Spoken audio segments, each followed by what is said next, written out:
दोस्तों, क्या कभी आपने सोचा है कि यीशु ने अंधे लोगों को क्यों चंगा किया?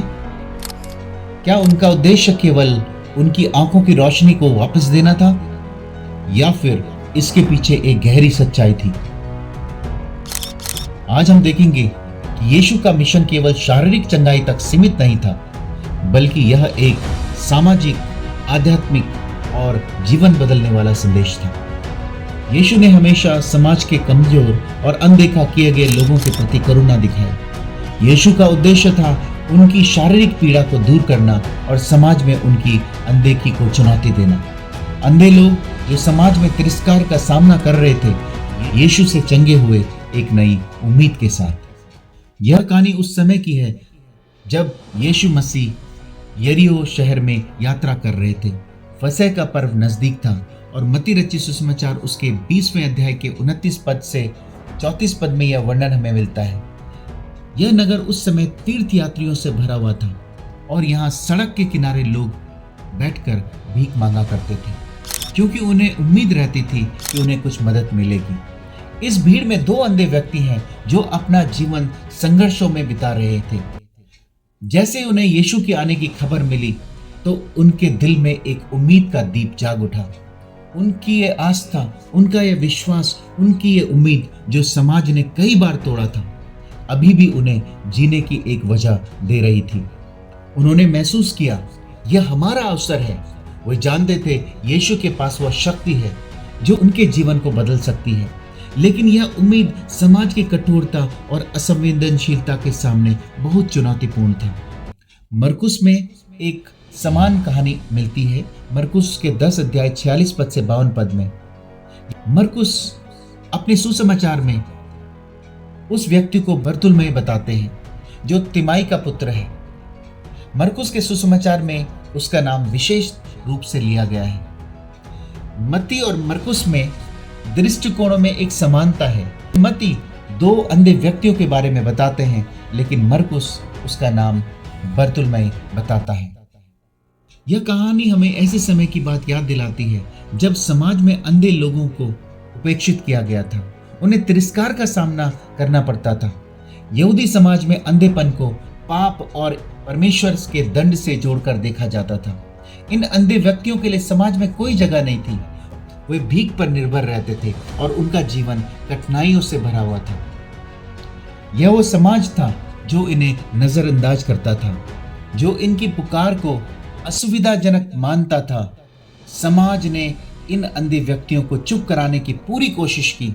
चुप रहो, लोगों ने उन्हें डांटा और उन्हें रोकने की कोशिश की, जैसे उनके पास कोई महत्व नहीं था। लेकिन ये अंधे व्यक्ति रुके नहीं। उनकी उम्मीद और विश्वास समाज के तिरस्कार से कहीं ज्यादा मजबूत था। उन्होंने अपने मन में यह दृढ़ निश्चय किया कि अगर हम यीशु से मिल सके आज, तो हमारा जीवन पूरी तरह बदल सकता है। उनका यह दृढ़ विश्वास और साहस जो उन्हें आगे बढ़ने के लिए प्रेरित कर रहा था, और इसी दृढ़ निश्चय ने यीशु को विवश कर दिया कि यीशु को इनकी पुकार सुननी पड़ी और यीशु को उन्होंने अपनी तरफ खींच लिया। जब यीशु ने इन अंधे व्यक्तियों को देखा तो उनका दिल करुणा से भर गया। उन्होंने उनसे पूछा, तुम क्या चाहते हो कि मैं तुम्हारे लिए करूं? यह अवसर था न केवल उनकी शारीरिक चंगाई का, बल्कि उनके जीवन में एक नया बदलाव लाने का। यीशु ने कहा, मैं तुम्हें पूरी तरह से चंगा करना चाहता हूं। यीशु का शब्द न केवल शारीरिक दृष्टि की बहाली था, परंतु एक आध्यात्मिक और सामाजिक परिवर्तन का भी। जब उनकी आंख खुली तो उन्होंने पहली बार दुनिया को देखा और परमेश्वर के अद्भुत कार्यों को महसूस किया। यह केवल एक चमत्कार ही नहीं था, बल्कि उनके जीवन की एक नई शुरुआत भी थी। यीशु ने न केवल अंधे व्यक्तियों की मदद की, बल्कि उन्होंने समाज को यह सिखाया कि परमेश्वर का राज्य उन्हीं के लिए है जिन्हें समाज ने किनारे पर रखा है। यीशु ने देखा कि ये व्यक्ति विश्वास से भरे हुए हैं और यही विश्वास उन्हें चंगा करने का कारण भी बना देगा। इस पूरी घटना के माध्यम से यीशु ने यह सिखाया कि जो लोग दुनिया के द्वारा उपेक्षित होते हैं, वे परमेश्वर के दृष्टिकोण में सबसे महत्वपूर्ण होते हैं। समाज अक्सर हमारी स्थिति, रूप या हालत के आधार पर हमें आंकता है, लेकिन यीशु हमें इस नज़र से नहीं देखते।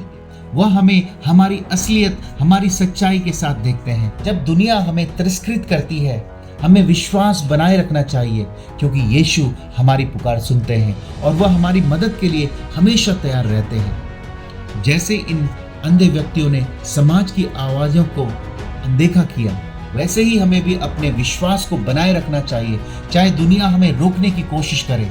अगर हमारे पास दृढ़ निश्चय और परमेश्वर पर विश्वास है, तो हम परमेश्वर के द्वारा अपने जीवन में परिवर्तन को देख सकते हैं। हमें यीशु यह दिखाते हैं कि जीवन के कठिनतम समय में जब हम खुद को उपेक्षित और अकेला महसूस करते हैं, तो वह हमें देखता है, उसका प्रेम हमें ताकत और चंगाई देता है। वह हमारे साथ होता है जब हम विश्वास रखते हैं और उससे मदद के लिए उससे पुकारते हैं। दोस्तों, आज हम याद रखें कि जैसे यीशु ने उन अंधे व्यक्तियों के विश्वास और दृढ़ निश्चय को पहचाना, वैसे ही वह हमारे जीवन में आकर हमें पूरी तरह से पुनर्स्थापित और परिवर्तित करना चाहते हैं। समाज जैसा भी हमें देखे, यीशु हमें उस रूप में देखते हैं जैसा कि हम हैं, न कि जैसे दुनिया हमें देखती है। वह हमें नया जीवन देने के लिए हमेशा तैयार है। वह हमारे भीतर एक नई उम्मीद और विश्वास जगाते हैं, ताकि हम उसकी महिमा में एक नया चैप्टर आरंभ कर सकें। प्रभु यीशु मसीह का प्रेम और करुणा आपके साथ है। विश्वास रखें और आशा रखें और आगे बढ़ते जाएं। आमीन। अगर आपको यह वीडियो पसंद आया हो तो इसे लाइक करें, अपने दोस्तों के साथ शेयर करें और हमारे चैनल को सब्सक्राइब करना ना भूलें, ताकि आप ऐसे ही और भी रोचक वीडियो देख सकें। और हाँ दोस्तों, आपकी राय हमारे लिए बहुत महत्वपूर्ण है, तो कमेंट सेक्शन में अपनी प्रतिक्रिया देना ना भूलें।